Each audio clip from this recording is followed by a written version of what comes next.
let's start. Ayan, susak na natin.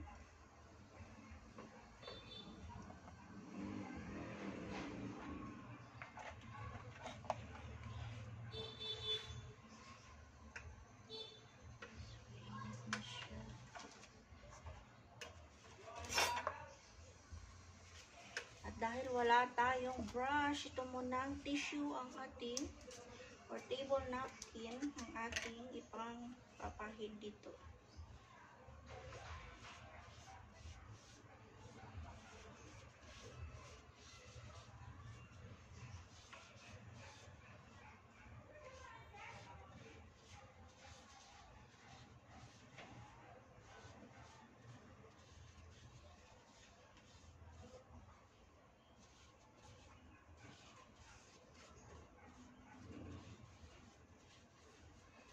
Mabilis pala siyang uminit. Wait lang. Ito muna natin. Lagyan muna natin siya lahat ng butter bago tayo mag-start.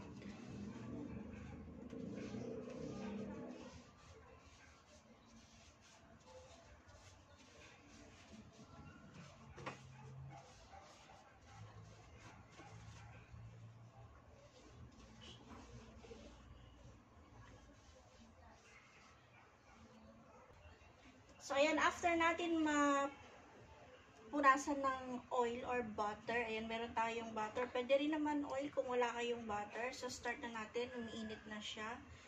Painitin lang natin ng konti at pagkatapos lalagyan na natin itong butter na ginawa natin kanina. So, shake lang natin na ganyan.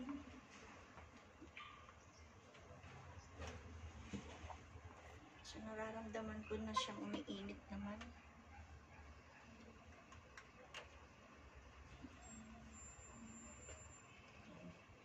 Okay, for the first time natin siyang gagamitin.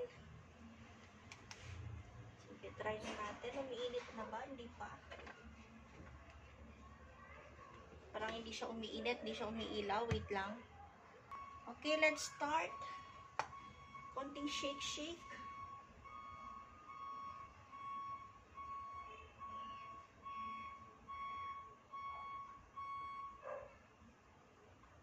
So, ang paglalagay daw ay hindi naman pupunuin. Mga half lang.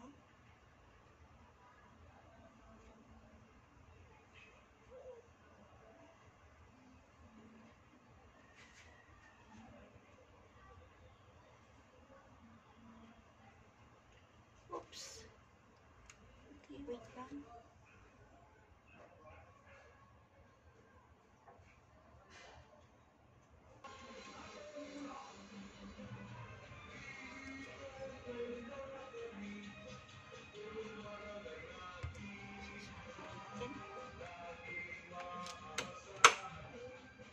So, maghintay tayo ng ilang minuto.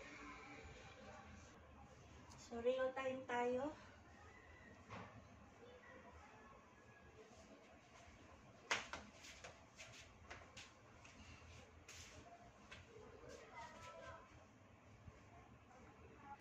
So, sabi nila, habang hinihintay natin to, kapag yung ilaw daw ay namatay na, ayun, luto na raw yung ating donut. So, hintayin natin mamatay.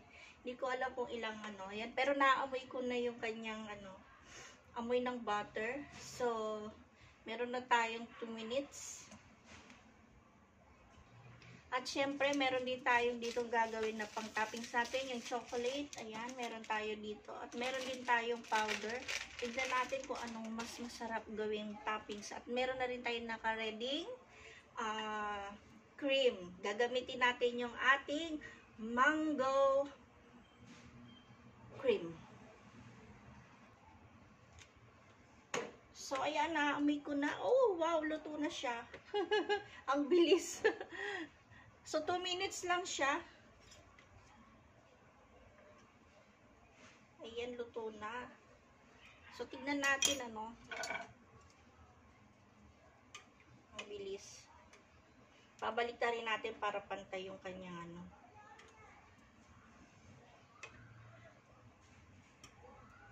Pakabilis lang, mga kapatid, mga ka-sweets. Ang bilis.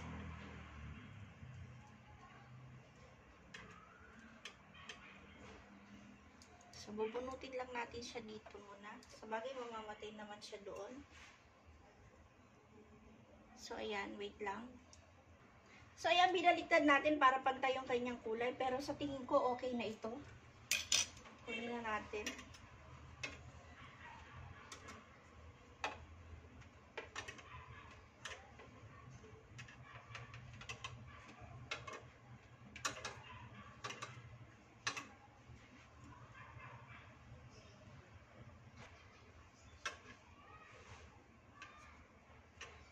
Ayun, no? Vaccines! Ayan, nakabuo na tayo ng isang batch. So, meron pa tayong natitira. Hindi ko alam kung ilang batch ito. Ayan. So, maglagay tayo ulit.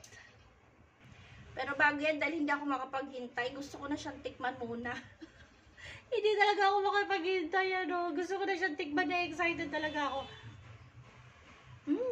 Harap! Medyo ano siya, fluffy siya. Ayan, soft and fluffy. Masarap! So, hintayin natin yung paggawa ng kanyang mga toppings. Ayan. So, same procedure. Lalagyan natin siya ulit ng butter para hindi didikit.